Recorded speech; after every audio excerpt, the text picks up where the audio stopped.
each subject's assignment to turn each of the wooden pegs a quarter turn to the right, then to start over and turn them again and again and again until the experimenter tells him to stop. It is the most boring and fatiguing task we could devise. Our purpose was to provide each subject with the same dull job so each would have a similar negative experience. In order to obtain the scientific data we need, we use a little subterfuge and say we're studying motor performance. Afterward, they will be told the truth. Okay, that's fine. Let me tell you now what we're actually studying here. It's the effect of preparatory mental set on performance. Half of the subjects are doing the job cold, just as you did. The rest of the subjects are prepared by being told that the experiment will be very interesting and enjoyable. In fact, lots of fun. Now I have a somewhat unusual request to make of you. The next subject is waiting right outside, but the fellow who ordinarily gives the spiel isn't here. I wonder if you could possibly take his place. As a matter of fact, we figure we'll be needing someone in the future, so I'd like to offer you a $20 retainer and have you remain on call for us. Would that be all right? $20? That'd be fine. We'd like to give you $1 as a sort of a retainer and have you remain on call with us. Would that be all right with you? Yes, that'll be all right. So we'd like to offer you a retainer of $20. We divide the group. Half will get $20 to tell someone the dull task is interesting. The other half get $1 for the same job. They all agree to tell an obvious lie. Okay, thank you very much. The next subject is waiting right outside. In reality, the subject meets one of our assistants, trained to get them to publicly commit themselves to this untruth. Good. They gave us some pegs to turn, and well, I turned them for a while, and it was a lot of fun. It was sort of interesting, I guess. Really?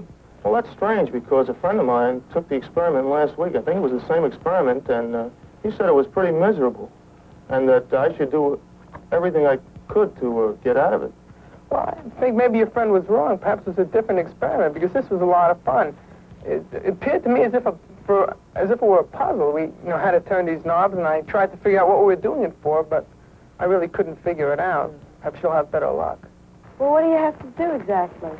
Well, we turned pegs and knobs the same way each time, and that's about what it was, but it was very interesting.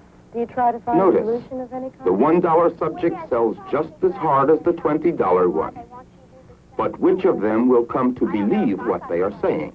Other theories might predict that the man who is paid most would have the highest motivation for enthusing over the dull task and would be most sold on it himself. Cognitive dissonance theory leads to an exactly opposite prediction. The man who is paid $20 knows that the task is dull, but he also knows that he had sufficient justification for saying that it wasn't. How much did you learn from this experiment? Learn? Well, I don't think I learned too much from the experiment. Did you enjoy working on the manual task? Well, it really wasn't too enjoyable. In fact, it was rather boring. How about the man who is paid $1? He knows the task is dull, but he has two discrepant thoughts. He also knows that he did not have sufficient justification for saying that it wasn't. For him, there is dissonance. Time after time, we have seen what follows.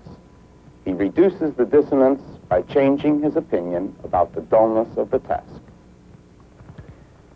Tell me, how much did you learn from this experiment? Well, at first I don't think I was learning it too much, but when I got into it, I think it was quite interesting, and after a while it got better. Did you enjoy working on the manual task? Yes, I enjoyed it. Would you like to participate in such an experiment again? Yes, I think I would like to.